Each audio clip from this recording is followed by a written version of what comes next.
ପିଆଜର ଆକାଶଛୁଆଁ ମୂଲ୍ୟକୁ ନିୟନ୍ତ୍ରଣ କରିବା ପାଇଁ ଗତ ମାସରେ ସରକାର ମାର୍ଚ୍ଚ 2024 ପିଆଜ ରପ୍ତାନି ଉପରେ ପ୍ରତିବନ୍ଧକ ଲଗାଇଥିଲେ। ସେତେବେଳକୁ ପିଆଜର ମୂଲ୍ୟ 80 କିଲୋଗ୍ରାମ ପହଞ୍ଚିଥିଲା। ରପ୍ତାନି ବନ୍ଦ ହେବା ପରେ ପିଆଜର ହାର 60 ଟଙ୍କା ପାଖାପାଖି ପହଞ୍ଚିବା ପରେ ଆଶ୍ୱସ୍ତି ମିଳିଥିଲା। ବର୍ତ୍ତମାନ ଆଶା କରାଯାଉଛି ଯେ ଆସନ୍ତା ବର୍ଷ ଜାନୁଆରୀରେ ପିଆଜର କିଲୋଗ୍ରାମ ପ୍ରାୟ 40 ଟଙ୍କାରୁ ବିକ୍ରି ଆରମ୍ଭ କରିବ।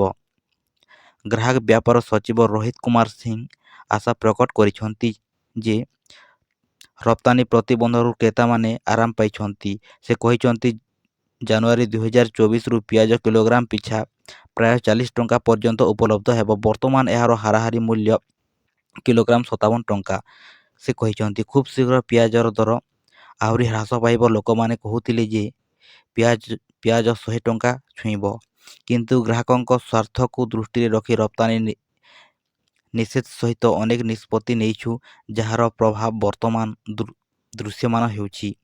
ରପ୍ତାନି ନିଷେଧ ଚାଷୀଙ୍କ ପାଇଁ ପ୍ରଭାବ ପଡ଼ିବ ନାହିଁ ବୋଲି ସେ କହିଛନ୍ତି। ପିଆଜର ମୂଲ୍ୟ ବୃଦ୍ଧି ହେବାର ଲାଭ କେବଳ ଅଳ୍ପ କିଛି ବ୍ୟବସାୟୀଙ୍କ ନିକଟରେ ପହଞ୍ଚିଥିଲା, ଯେଉଁମାନେ ଭାରତ ଏବଂ ବାଂଲାଦେଶ ବଜାରରେ ମୂଲ୍ୟର ପାର୍ଥକ୍ୟ ଲାଭ ଉଠାଇବାକୁ ଚେଷ୍ଟା କରୁଥିଲେ। ତଥାପି ଗ୍ରାହକମାନେ ଏଥିରୁ ବହୁତ ଉପକୃତ ହେବେ।